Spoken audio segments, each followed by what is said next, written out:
Welcome to Gentle's World Agency, where we bring to you the latest updates around the world. On this report, the most recent war is between Russia and Ukraine. What is known about the invasion as of day 212? Zelensky urges Russians to resist mobilization, border crossing traffic increases in response to the exodus, and Putin is apparently giving orders to generals on the front lines. Volodymyr Zelenskiy has urged Russians to oppose Vladimir Putin's partial military mobilization, which has provoked riots and a new migration out of the country.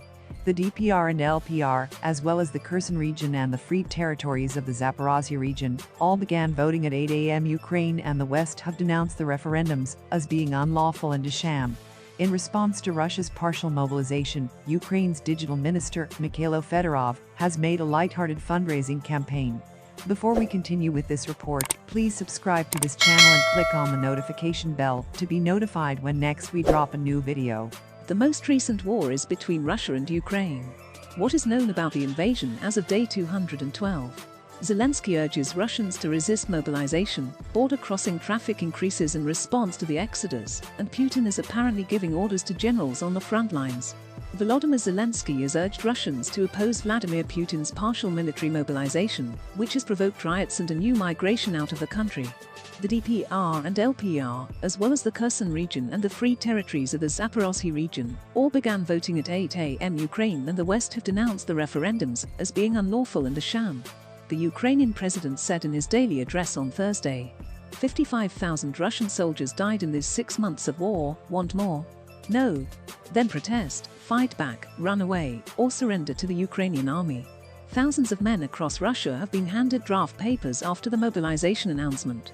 Among those called up since Putin's announcement on Wednesday were Russians detained while protesting against the mobilization, the independent OVD Info protest monitoring group said. Traffic at Russian border crossings with Finland and Georgia surged after the mobilization announcement sparked fears that men of fighting age would be called to the front lines in Ukraine. Prices for one-way flights out of Moscow to the nearest foreign locations rose above $5,000, £4,435, with most air tickets sold out for the coming days. Photos showed long tailbacks at border crossings with Finland and Georgia. In response, Finland's prime minister said her government was considering ways to sharply reduce Russian tourism and transit through Finland. The government's will is very clear. We believe Russian tourism to Finland must be stopped, as well as transit through Finland, Sanna Marin told reporters. The Kremlin has dismissed reports of an exodus of Russian men of fighting age as exaggerated. The Kremlin spokesperson, Dmitry Peskov, also declined to deny Russian media reports that some anti-mobilization protesters detained on Wednesday night had been given draft papers, saying this is not against the law. Putin is giving directions directly to generals in the field, Gentle's agency reported. The direct orders from the Russian president to generals hints at a dysfunctional command structure that has affected Russian forces on the battlefield, according to two sources familiar with American and Western intelligence, who spoke to Gentle's agency. NATO has condemned plans to hold referendums on joining the Russian Federation in Russian-occupied regions in Ukraine, describing them as Moscow's blatant attempts at territorial conquest. Sham referenda in the regions of Donetsk, Luhansk, Zaporozhye and Kherson have no legitimacy, the alliance said. The Hungarian Prime Minister, Viktor Orban, wants European Union sanctions on Russia lifted by the end of the year, a pro-government daily newspaper said. Orban, a Putin ally, has frequently railed against the sanctions imposed on Russia over its invasion of Ukraine. Many of the Ukrainians exchanged in the largest prisoner swap with Russia since the beginning of the invasion show signs of violent torture, the head of Ukraine's military intelligence said on Thursday. On Wednesday, Ukraine announced the exchange of a record-high 215 imprisoned soldiers with Russia, including fighters who led the defense of Mariupol's Azovstal steelworks that became an icon of Ukrainian resistance. Britain's Foreign Secretary, James Cleverly, said he was not surprised that Russia's Foreign Minister, Sergei Lavrov, walked out of a UN Security Council meeting. I don't think Mr. Lavrov wants to hear the collective condemnation of this council, Cleverly said at the UN. The UN Secretary-General, Antonio Guterres, has strongly rebuked Russia for totally unacceptable nuclear threats. Speaking at the start of a UN Security Council meeting the day after Putin raised the stakes in his invasion of Ukraine, Guterres said Moscow's plans to annex parts of Ukraine were a violation of the UN Charter and of international law. Dmitry Peskov, the Kremlin's spokesperson, also denied reports that an undisclosed clause in Putin's mobilization decree provided for 1 million reservists to be enlisted to fight in Ukraine.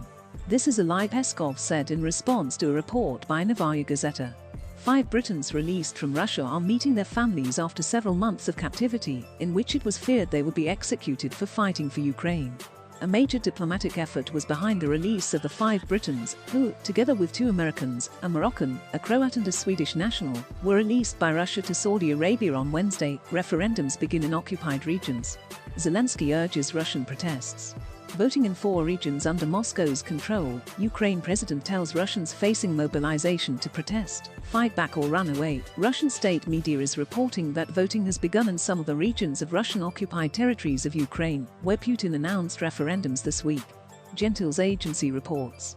Voting began at 8 o'clock in the DPR and LPR, as well as in the Kherson region, and in the liberated territories of the Zaporozhye region. The referendums have been decried as illegal and a sham by Ukraine and the West. Mykhailo Fedorov, the digital minister in Ukraine, has responded to Russia's partial mobilization with a tongue-in-cheek fundraising appeal to make sure that every new Russian soldier has their own Ukrainian drone to deal with. He tweeted, "Ukrainian soldiers are not concerned about Putin's mobilization. They are getting their job done. Still, for army of drones, it's a new challenge.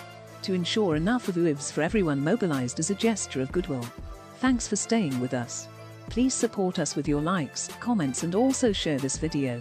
Don't forget to subscribe to this channel and to click on the notification bell to be notified when next we drop a new video. Stay tuned. See you in the next report."